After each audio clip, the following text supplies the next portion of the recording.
Hi everyone, all of my wonderful friends that are taking Chemistry 101 Lab at Cal State Northridge. This is Dr. Kaiser, and I took a look at the video that we have for the Experiment 10, and I wasn't necessarily impressed with it. And I thought that I might be able to create a video to go through the lab together step by step, and you can follow along and do all your drawings as we go through the experiment. And I have a variety of tools here. I have a program called ACD, ChemSketch, which is a drawing program for molecules. And I also have a molecular modeling kit, and I will try to utilize both to help you visualize these molecules and give you something that you will be able to draw. Now each one has strengths and weaknesses, and I may also draw the molecule by hand so that you can have that as a representation as well. In chemistry, we have multiple representations because there are a lot of different ways of looking at molecules, and so let's just get started. The first molecule that we need to draw is carbon disulfide, so I'm going to put a carbon in the middle, and then I'm going to grab a sulfur, and I'm going to connect it to the carbon, and I'm going to connect it to the other carbon. Now, this program by default does not show carbon atoms, so I have to ask the program, can you please show all the carbons? And I also like to make the atom size a little bit bigger so that we can see everything. And the other thing that this drawing program does is it puts what's called saturated. It puts hydrogens on everything if you don't tell it otherwise. So now we have a structure for our carbon disulfide that has no hydrogens, and I'm going to clean it. So you just go to clean structure, and that kind of makes all the bonds the same length.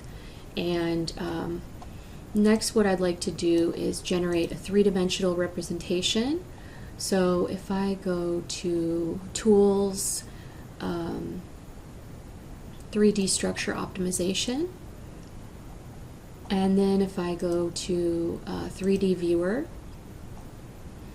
I should be able to copy this molecule to the 3D Viewer.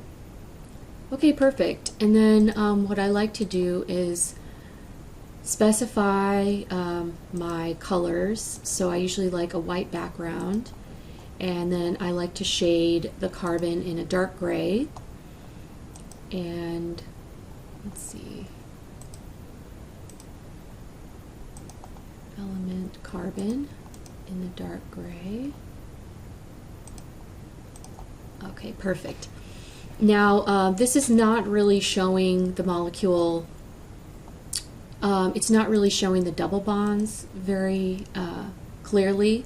Like if we go to this wireframe representation, we can tell that these are double bonds, but if we just go to the stick model, or the ball and stick model, or the space filling model, we can't really tell that these are double bonds, but we know that they are because that's how we built it. So let's take a look at the three-dimensional shape of this molecule. If we rotate this molecule around in 3D, we can tell that it is in fact a linear molecule. And so the lab manual says that what we're supposed to do is draw the electron dot structure, make a model, describe the geometry, indicate the bond angles, and determine whether the molecule is polar or nonpolar. So the way that we can do that, maybe if we go back to our structure here, we can add text to this page right here. So we can total up our electrons. So the carbon is going to have 4 valence electrons. The sulfur is going to have 6 valence electrons. There's 2 of those, so that's 12 electrons total. So our total number of electrons that we need to be showing is 12 plus 4 is 16 electrons. So what we're not showing on this structure is we are not showing our lone pairs. So how can we do our lone pairs? We have a template window that has some electrons that we can grab. So right now on our structure, the carbon has a full octet because one line is 2 bonds. Sorry, one line is 2 electrons. So each line is 2, 4, 6, 8. So we're showing 8 electrons around carbon. And we've already used 8 electrons, so we have 8 more electrons that we need to show somewhere. So now our Lewis structure, this is a Lewis dot structure, so now we're showing full octets on all of the atoms. And we need to describe the geometry of this molecule. So the electron pair geometry is based on around the central atom there are 2 domains, and one domain is a double bond, the other domain is a double bond. And the molecular geometry, if there are no lone pairs, so there's 0 lone pairs, so that molecular geometry is also linear. And I've already shown you in the 3-dimensional representation what that molecule would look like.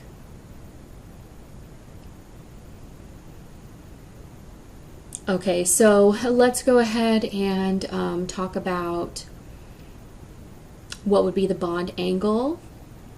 When you have the linear shape, the bond angle is 180 degrees. And now we need to determine whether this molecule is polar or nonpolar. So I have the lab manual off to the side here. Hopefully you also have the lab manual handy. I'm going to look at the figure that's called figure 10.1, periodic table of the elements showing the Pauling electronegativities. So I'm going to look up the electronegativity of sulfur, and it says 2.6, and the electronegativity of the carbon is also 2.6. So the electronegativity difference is 0. So if we have an electronegativity difference of 0, then in fact we would say that this is a nonpolar molecule.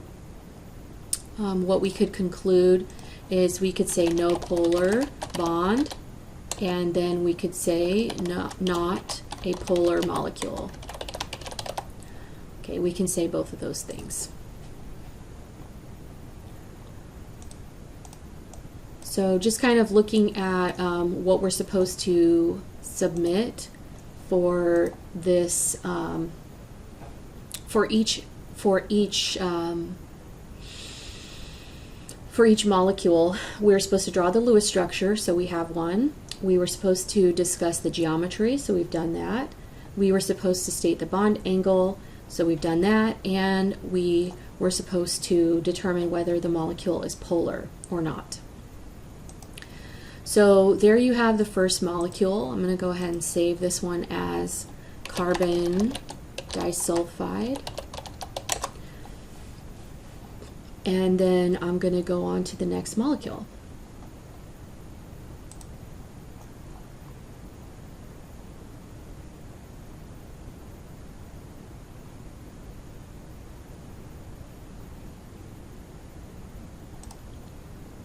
Okay, so the next molecule is phosphorus pentachloride. So we need to put the central atom in the middle, that's phosphorus. And then we need to surround it with the peripheral chlorine atoms. And the drawing program has already kind of determined the valences and whether the central atom is charged or not charged. But let's go ahead and select the whole molecule, and let's do what we did before, clean the structure. So that's kind of making all the bonds the same length. And then let us optimize for 3D, and then let's copy it to the 3D view. So here we are looking at the molecule in a 3D viewer, and in this representation the central phosphorus atom is shaded in purple, and the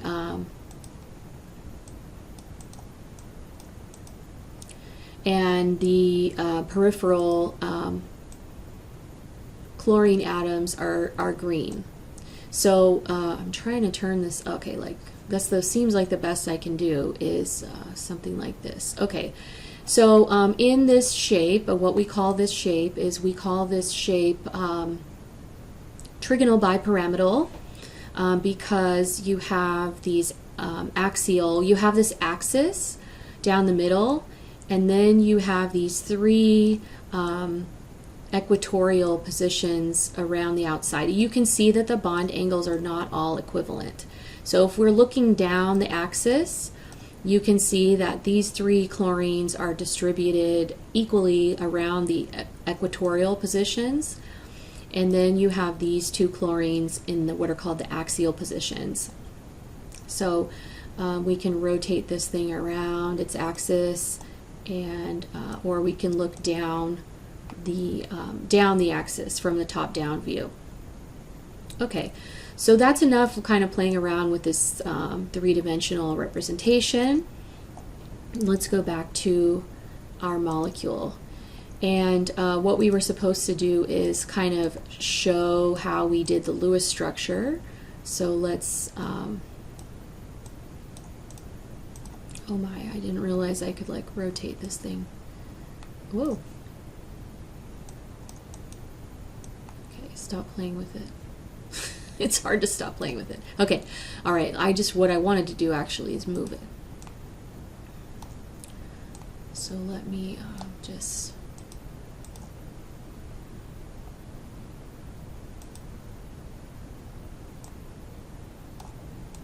what I want to do is just move it over, but I just can't seem to do that.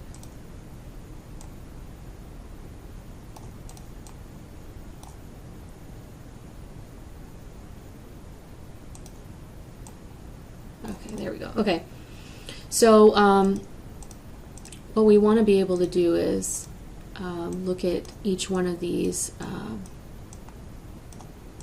one by one. So let's draw our Lewis structure. The first step is drawing a good Lewis structure. So we have the central phosphorus, which has 5 valence electrons. And we have each chlorine atom that has 7 valence electrons, and we have 5 of those, so 5 times 7 is 35. So altogether our total is 40 electrons. So we need to make sure that our Lewis structure is showing 40 electrons. So I'm going to go to my template window, and I'm going to grab some lone pairs to put on my chlorine atoms, because the way it's drawn right now, I'm not showing 40 electrons.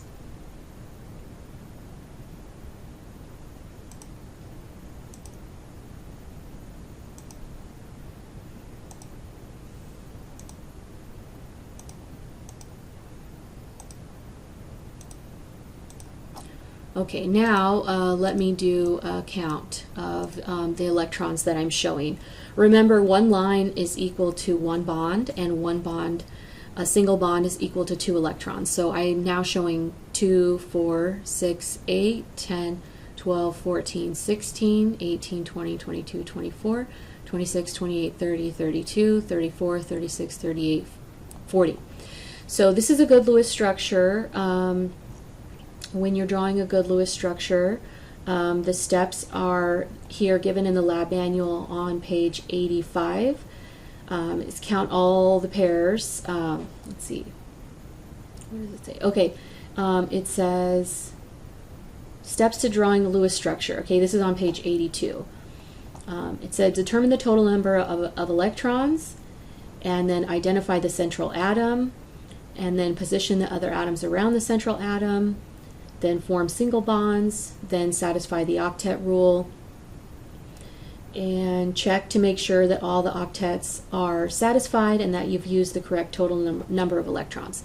So we've done all of those things. The next thing that we want to do is determine the geometry and shape of the molecule. So in the lab manual there is a table called Table 10.1, which is called VSEPR, VSEPR geometries. And so what we see here is that around the central atom we have 1, 2, 3, 4, 5 domains. So I'm going to just put this over here to the side. So our electron, we're supposed to show our electron pair geometry.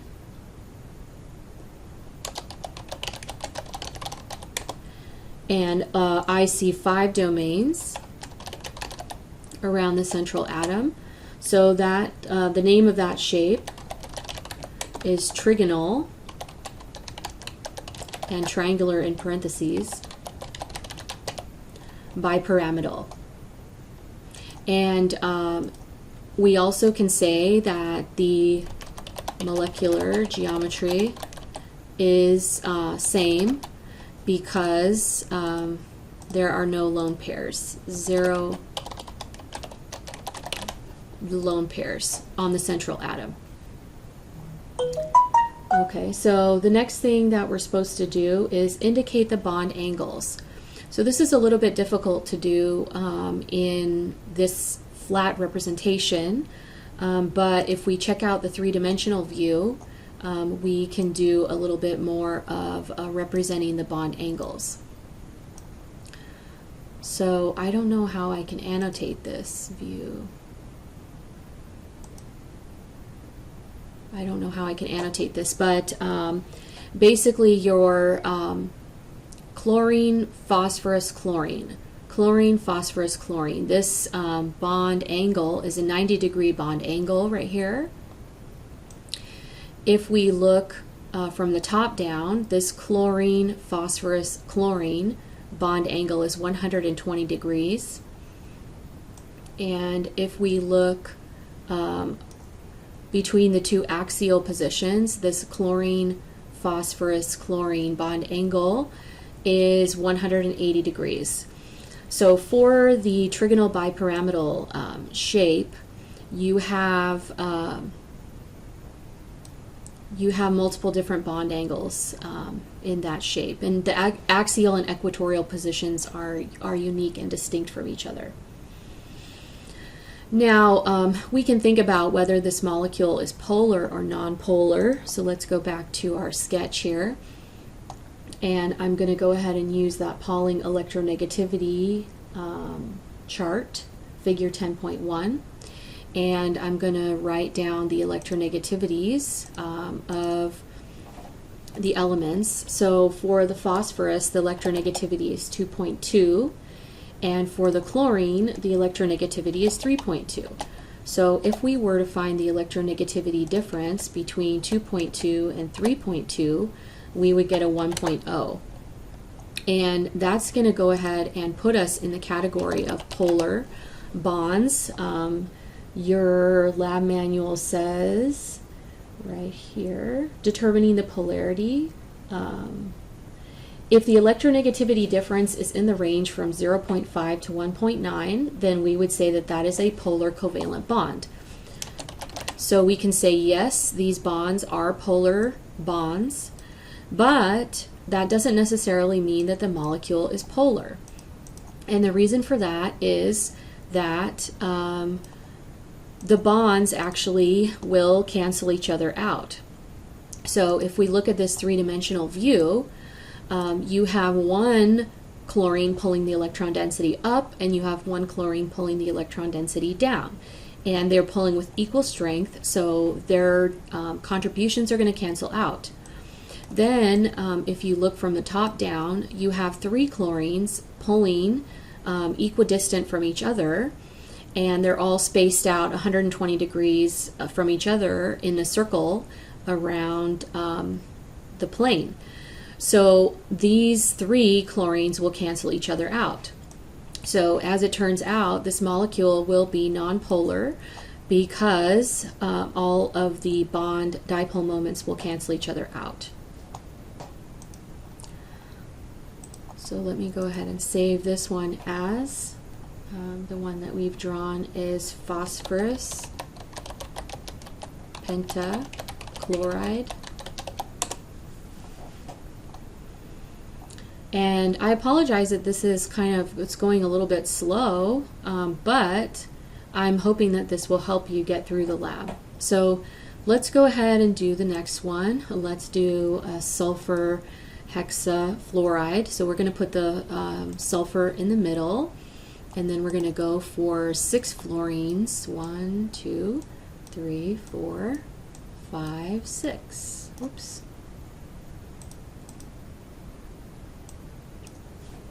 Okay, so we have 6 fluorine atoms bonded to a central sulfur atom. So I'm going to do the optimization tools, clean the structure. So this is like a nice flat two-dimensional Lewis structure, and then I'm going to optimize for 3D, and then I'm going to copy to the 3D viewer. So here what we see is a representation of, this is called the octahedral shape. You have a central atom with 6 things bonded to it, and I like the three-dimensional representation of this because you can see that the bond angles are all 90 degrees. Everything is 90 degrees from every other bonded group. If we look at this fluorine, sulfur, fluorine bonds, and unlike the trigonal bipyramidal shape, the octahedral shape, all the positions are equivalent. There's no like difference between axial and equatorial. I can rotate this thing around. All of the bond angles are 90 degrees. So going back to our Lewis structure here, let me just move this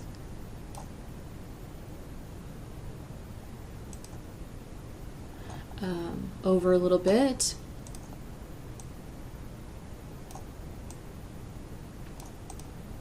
And we have not shown our lone pair electrons on here, so let's go ahead and show all the electrons to make sure that all the atoms have a complete octet.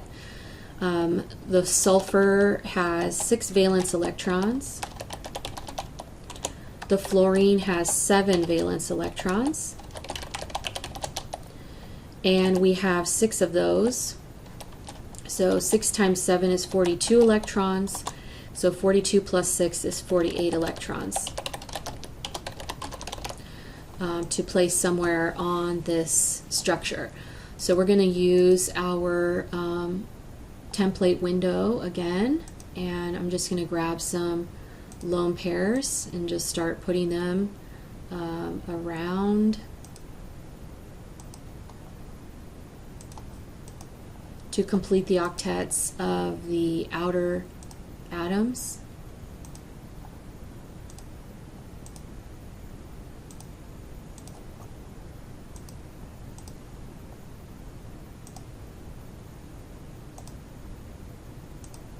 This is getting a little crowded, so I apologize for that.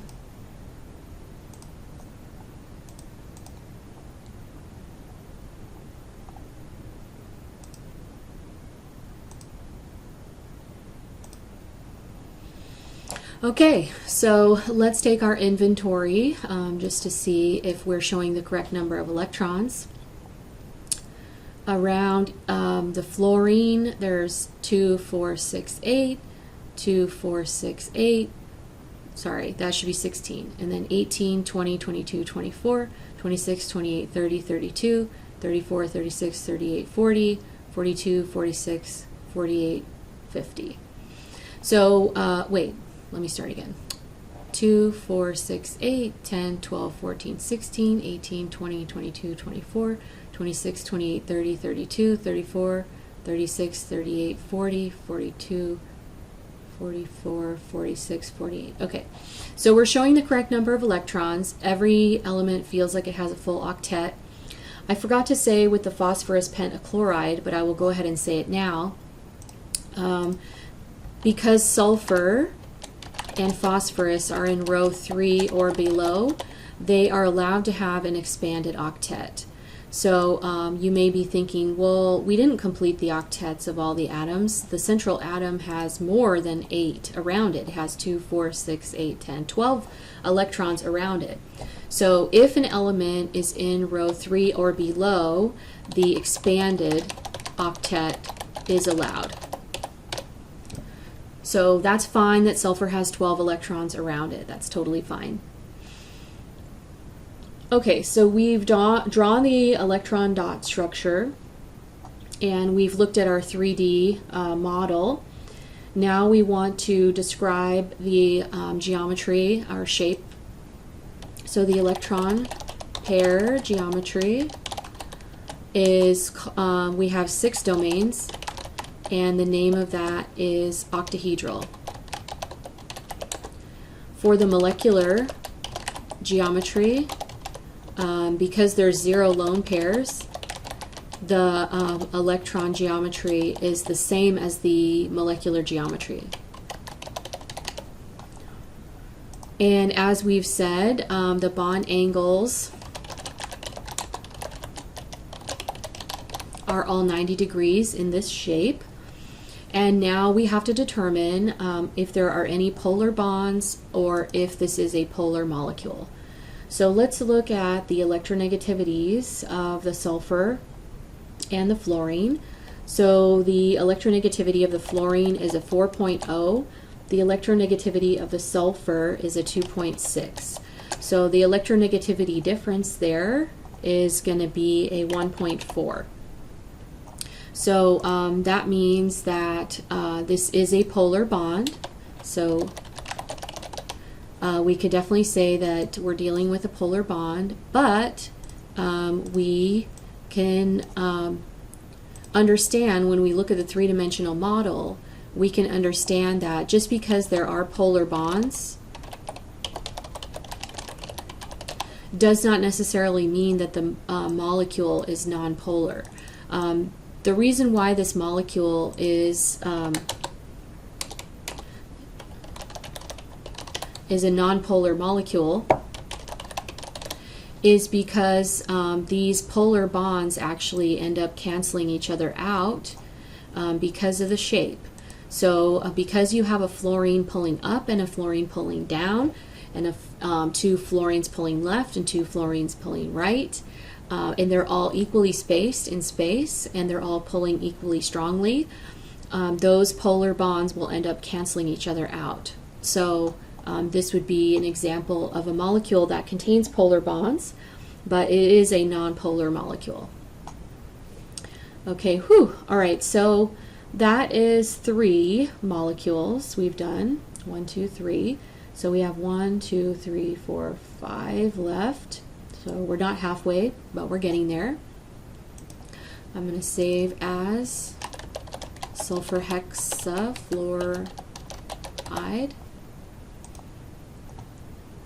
And remember that if we were meeting in person, you would be doing this in the lab, and you would have a 3-hour period of time to work on this. So just be patient, take your time, and don't stress that this is taking a while. So let's go ahead and build out the sulfur tetrafluoride. Let's build out 1, 2, 3, 4 bonds. And let's take a look at this molecule. Let's see, what would this look like? Let's take our inventory of electrons. So for the central sulfur atom, it has 6 valence electrons, and for each fluorine contributes 7 valence electrons. There's 4 of them, so that would be 28 electrons. So for the total, it'd be 28 plus 6, so that'd be 34 electrons to place on the structure somewhere.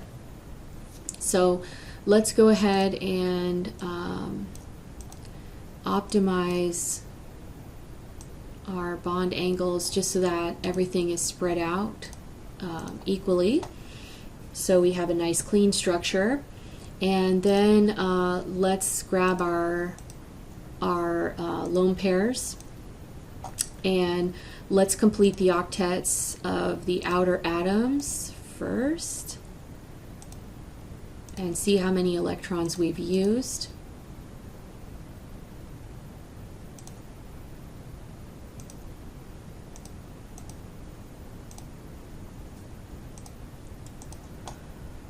Okay, let's do a count of electrons.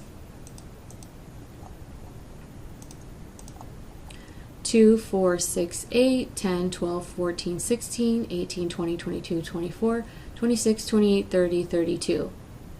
Okay, so we've only placed 32 electrons on this structure. 4 times 8 is 32.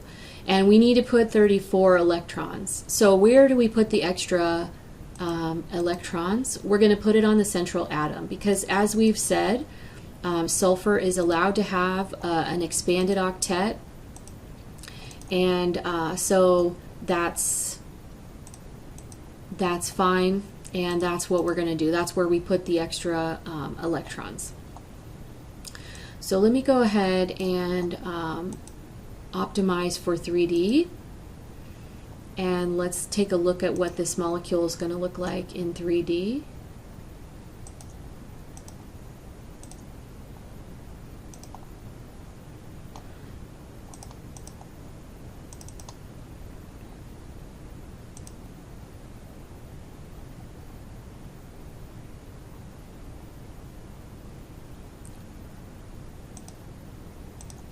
Okay, let's grab this one. Let's copy to 3D. Okay, so here we have the 3D representation of this molecule. And it looks a little funny. It looks a little bit funny, and you may be thinking, what do we even call this shape? Why does it look like that? So let's take a look at why it might look like that.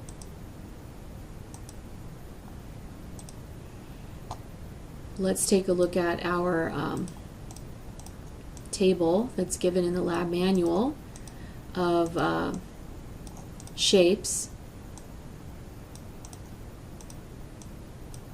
and let's see if we can define why it looks funny like that. So looking at table 10.1, it's telling us that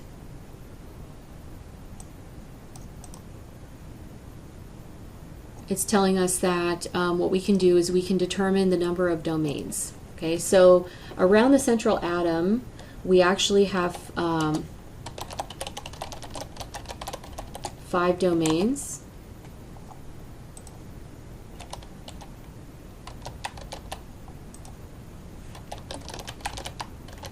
With 1 lone pair.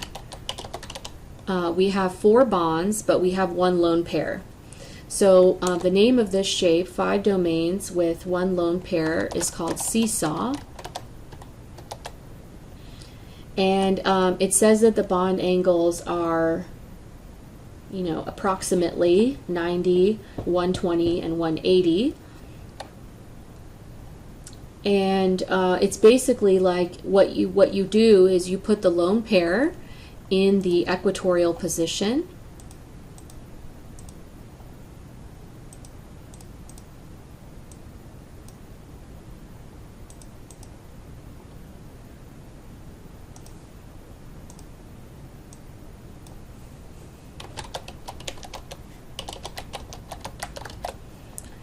and then you're left with something that looks like a seesaw.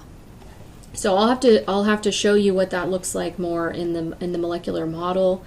This 3D optimization doesn't really look too much like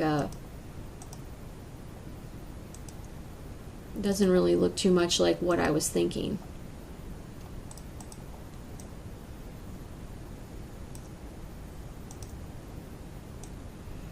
It doesn't really look too much like a seesaw. This looks kind of more like a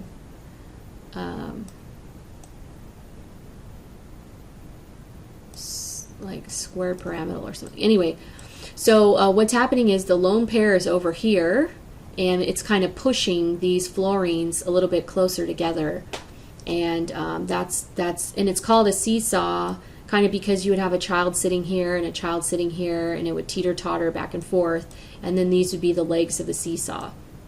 So you can think of it like more like this. It's like some kind of playground equipment.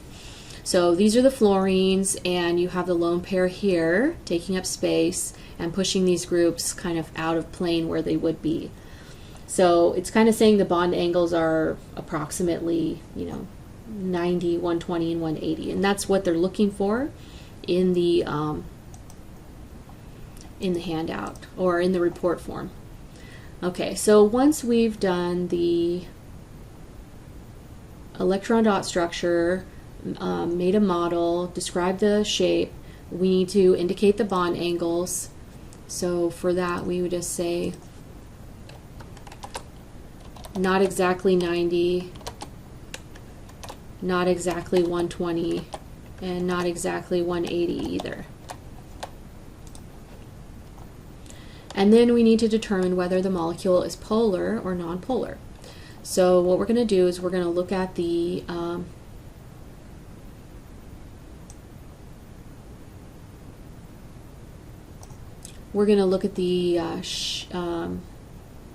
electronegativities.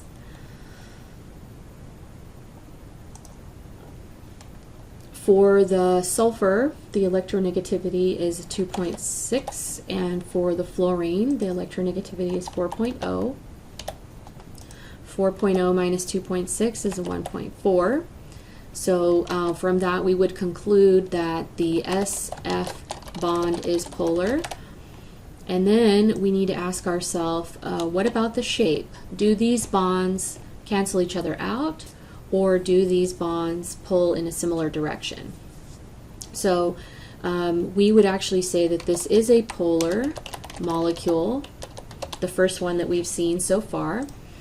And the reason is because if we check out the 3D view, you can see that these fluorines are all pulling downward, and there's nothing up here to balance it out. So if all these fluorines are pulling downward or in a similar direction, there's nothing to counteract that up on the other side. So this would actually be a polar molecule where these fluorines down here would have the partial negative character, and the sulfur up here would have the partial positive character. And that would be your permanent or your net dipole moment. So it's saying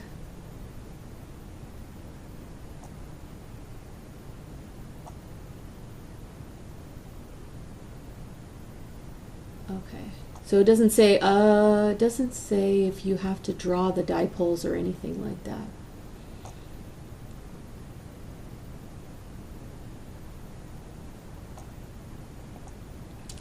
All right then, let's move on to the next molecule. Oh wait, I forgot to save it.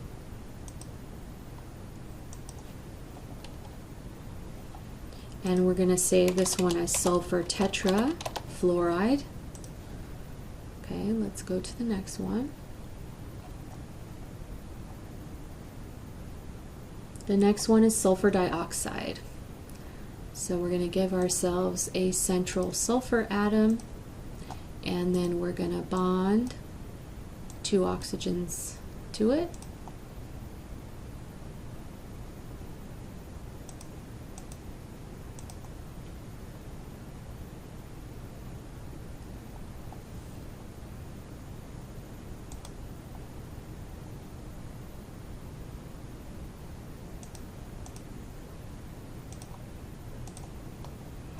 Alrighty.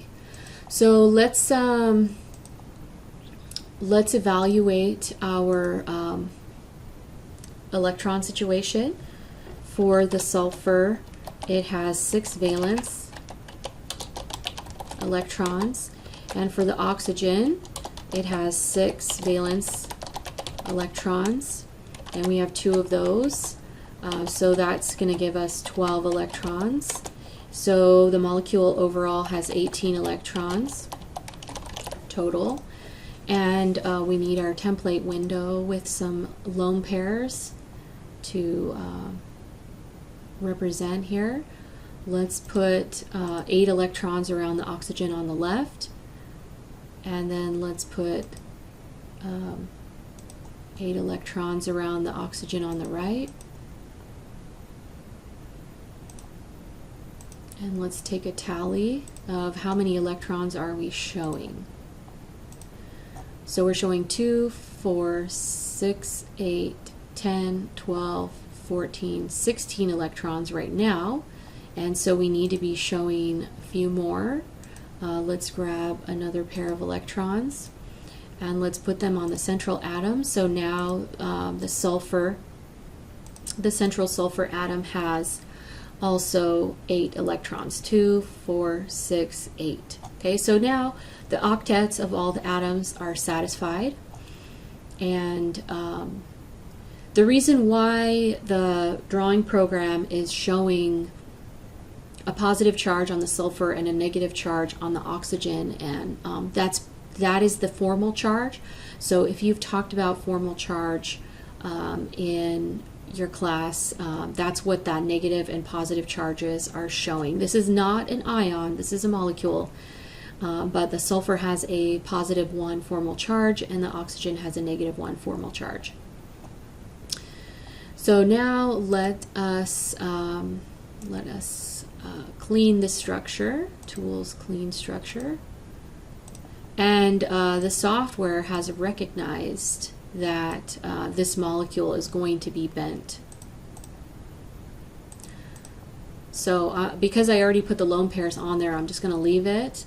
But I am going to copy this molecule to the 3D viewer. So let me copy to the 3D viewer. Okay. So now what we're looking at here is we have the central sulfur atom. Okay, wait. Maybe we have to optimize for 3D. Tools, optimize for 3D, and then copy to 3D. Okay, yeah, so we do actually have to optimize for 3D for it to get the bond angles correctly. So let me go back to here and move all my lone pairs back.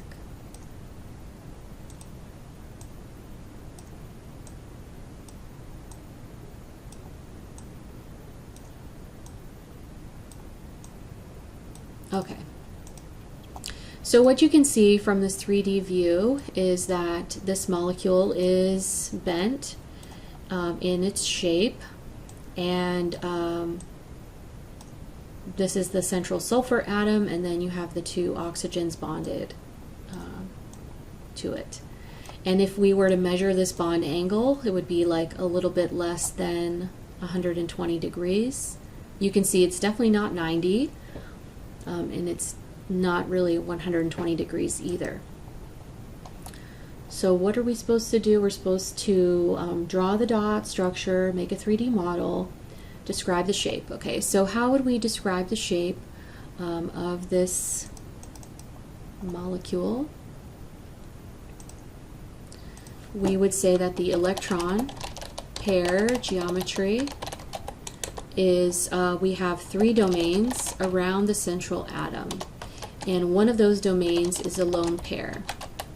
So what do we call that when we see that? Is we call that one trigonal planar when you have 3 domains.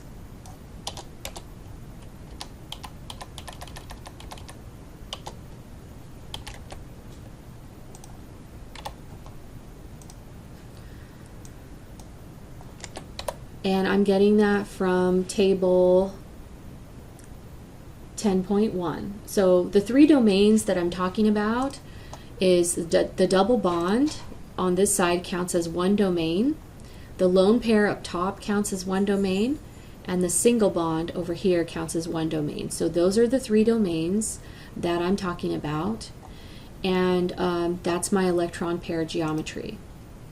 If I want to talk about the molecular geometry, I do have to take into account that there's one lone pair, and so therefore we call this shape angular or bent.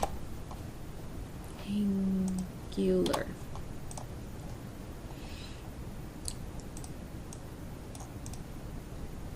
Okay, and then we're supposed to make some kind of comment about the bond angles.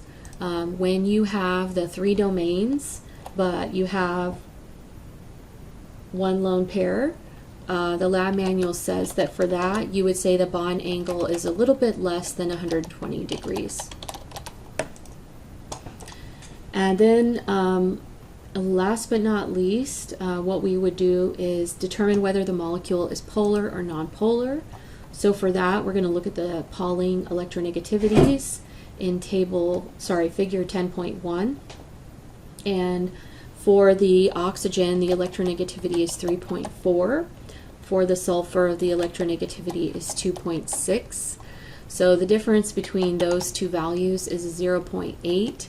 So we would say that these are polar bonds.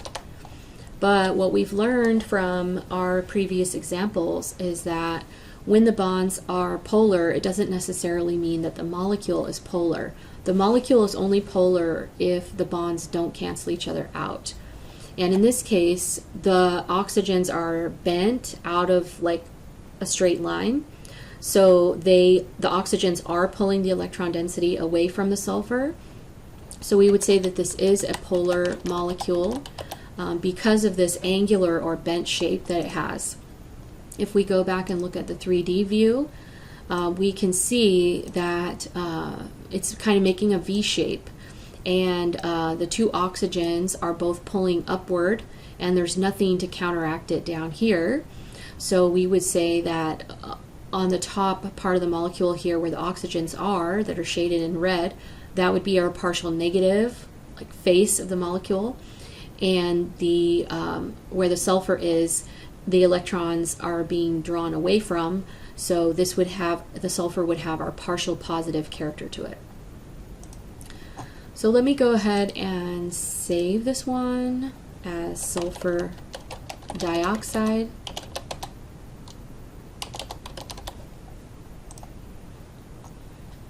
And that is the first four. So let's carry on with, oh, that's the first five, great. Okay, so let's go for the last three. We can do this, fam. We can do this.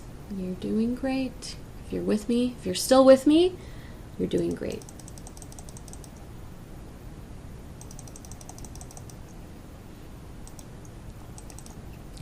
Okay, so let's just go ahead and start with the nitrogen trichloride. So we're going to put a nitrogen in the middle, and then we're going to grab 3 chlorines, and we're going to bond them something like so. I'm going to lasso this. I'm going to clean the structure, and this is what the software has made it look like. And then I'm going to do my 3D optimization, and I'm going to copy it to the 3D viewer. So here's what we see. This is nitrogen trichloride. The central nitrogen is shaded in blue, and the bonded chlorines are shaded in green. And if we look at the shape of this molecule, the central nitrogen is kind of the peak of a pyramid, and a pyramid with a triangular base formed by the 3 chlorine atoms. So we can turn it like this from the top down. It looks like they're all equally spaced like this, but when we look at it from the side view, we can see that these atoms are not all in the same plane. Maybe it's easier if we just look at like the stick version of it. So we can see that the chlorines are all kind of pulling down, and the nitrogen is forming a peak at the top. Okay, so why is that? We need to show all of our valence electrons in order to understand why it's making that shape. So let's count up our electrons that we need to be showing. The nitrogen has 5 valence electrons, and chlorine has 7 valence electrons, and there are 3 of those, so that's 21 electrons. So if we total up the number of electrons that we need to be showing on the structure, it's 26. So right now we're only showing 6, so we need to put 20 more electrons on here somewhere. So let me go ahead and just grab a couple and just start placing them to complete the octets of the outer atoms.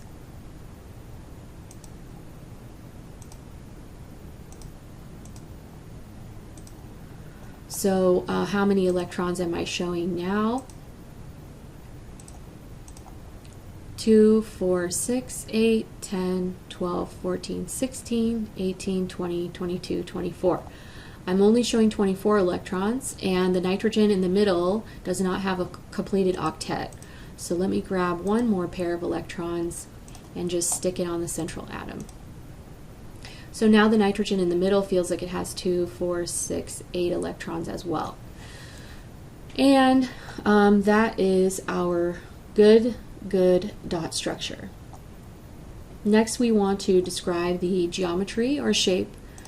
So what would we say about the electron pair geometry? We would say that around the central atom there are 4 domains, and the shape is called tetrahedral.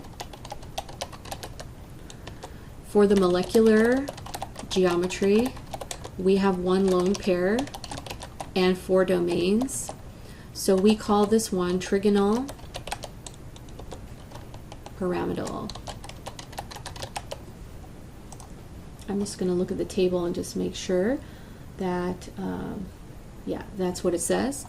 And then for the bond angle it says is slightly less than 109.5 degrees. Okay, so now we have determined the shape, the bond angle, and now we need to think about whether this molecule is polar or nonpolar. So I'm going to look at the Pauling electronegativity scale, and for my chlorine, the electronegativity is 3.2. For the nitrogen, the electronegativity is 3.0. So that gives us an electronegativity difference of only 0.2. So this would be not a polar bond, and if there are no polar bonds, then it's definitely not a polar molecule. In order for something to be a polar molecule, it definitely needs polar bonds. So if there are no polar bonds, then it's definitely not a polar molecule. Okay, so that's this one here. I feel like we're on a roll. I feel like we should just keep going. Let me save this one. Save as. This molecule was nitrogen trichloride.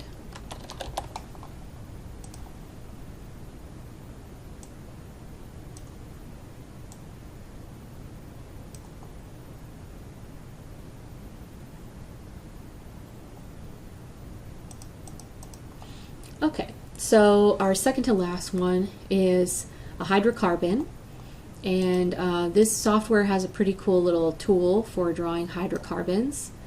It's like a little zigzag, and I think once we look at the three-dimensional shape, you'll see why it's making a zigzag shape, but by default it doesn't show all the hydrogens. Because once you see all the hydrogens, you can see that makes it look a little bit busy, and it also doesn't show the carbons. So if we want to show all the carbons, then we need to tell it that we want to see all the carbons.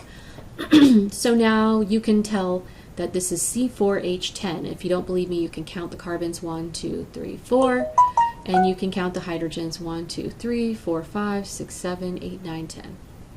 Okay, so what we want to do now is we want to clean the structure. Wow, okay.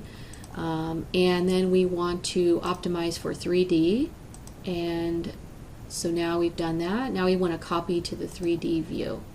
Okay, so here is our, the name of this molecule is butane, by the way. Here is our three-dimensional view. You can see that each carbon has 4 bonds coming out from it. Like if we just look at this one here on the end, we have 1, 2, 3 hydrogens and 1 carbon bonded to it. If we look at these carbons in kind of the middle, each middle carbon is bonded to 1, 2 other carbons, and then 1, 2 hydrogens. Okay, so it has this kind of zigzag shape to it, and that's because each carbon has 4 things bonded to it. And when that is the case, then we call the name of that shape tetrahedral. So when you're considering the shape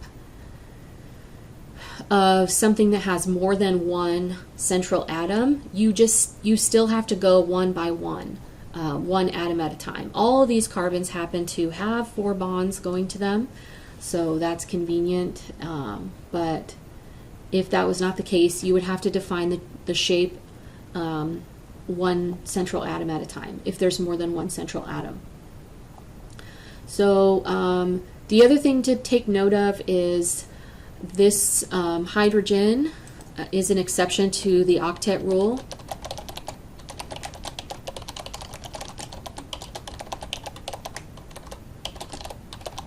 It's perfectly happy to have a duet or 2 electrons.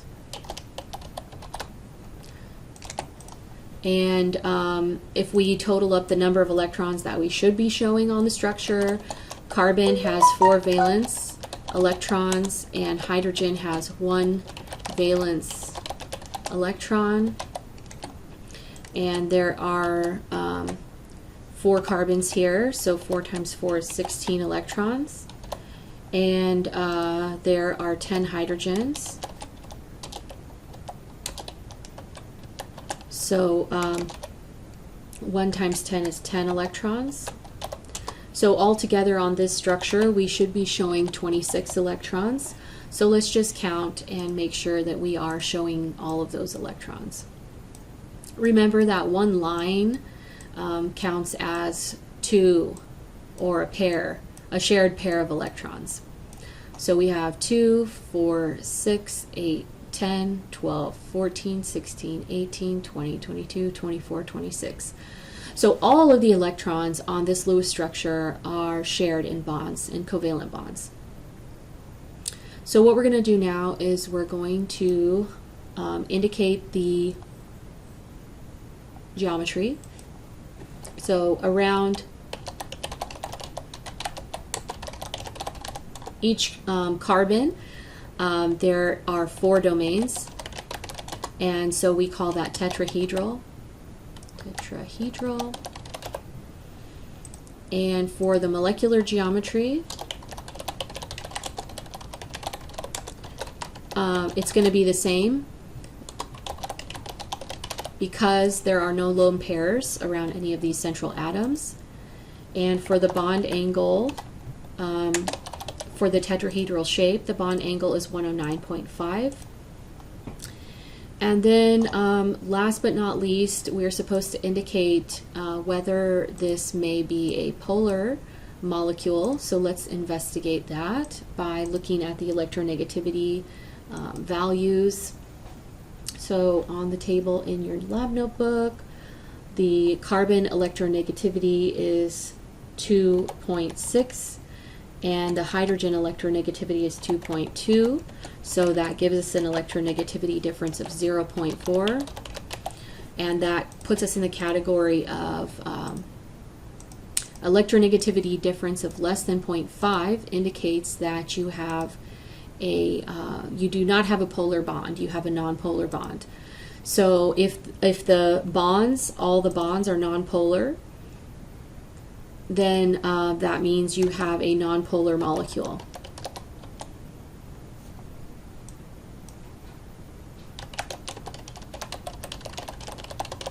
You cannot have a polar molecule if you do not have any polar bonds.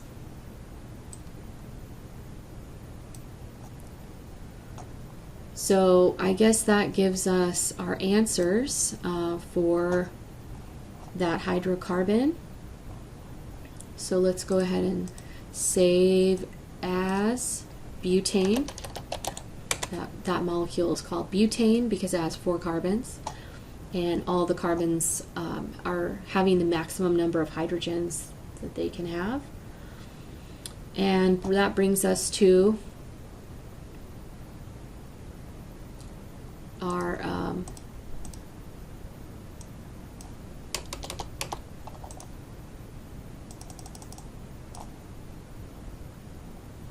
that brings us to the last one on question 1, or exercise 1, which is CHCl3. So the atom listed first, you always want to put that one in the middle, and then we are going to add 3 chlorines. Okay, and as in the case of the last one, we need to show the carbon, tell it to show the carbon, and we also need to show the hydrogen. Okay, so now we have a structure, and we can optimize for 3D, and then we can copy it to the 3D view. So here is our CHCl3. The carbon is shaded in dark gray, the hydrogen is in white, and the chlorines are in green. So what we can see here is that this is a tetrahedral shape. You can think of it as 2 groups pointing up and 2 groups pointing down, and the groups that are pointing up are orthogonal to the groups that are pointing down. So the 2 groups that are pointing up are in the same plane, the 2 groups that are pointing down are in the same plane, and this is a tetrahedral shape. We don't have any lone pairs. So let's go ahead and just check our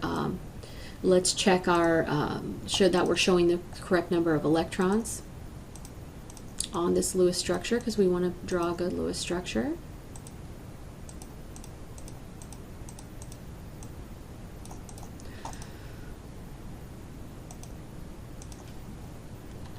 The carbon has 4 valence electrons.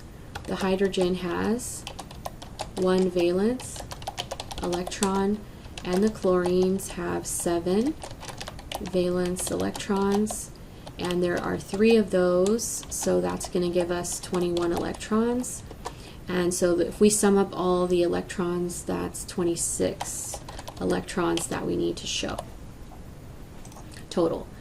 We're not showing the completed octets on the chlorines, so let's grab some lone pair electrons and stick them on our chlorines.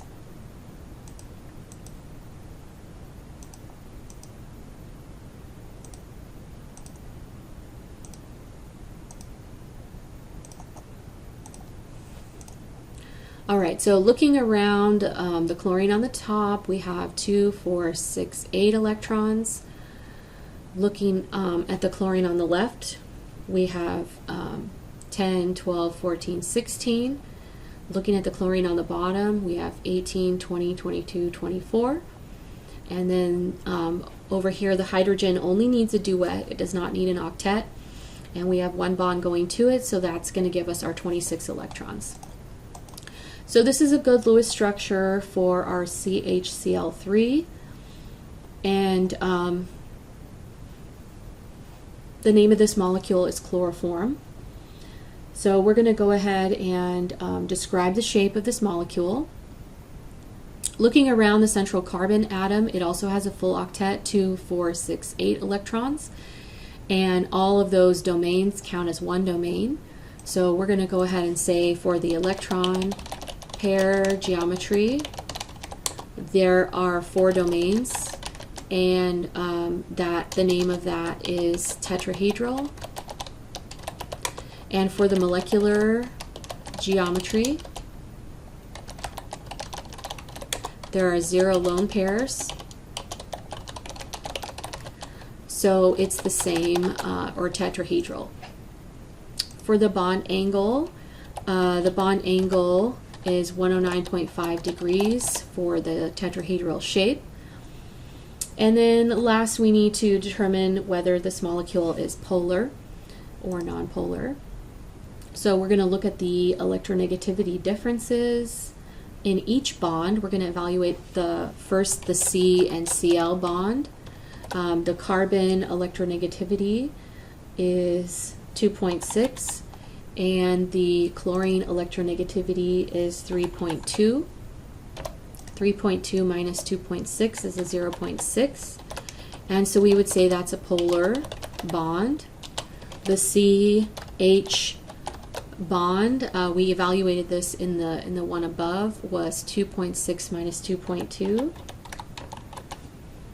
which gave us a difference of 0.4, so we would say that's nonpolar, the bond.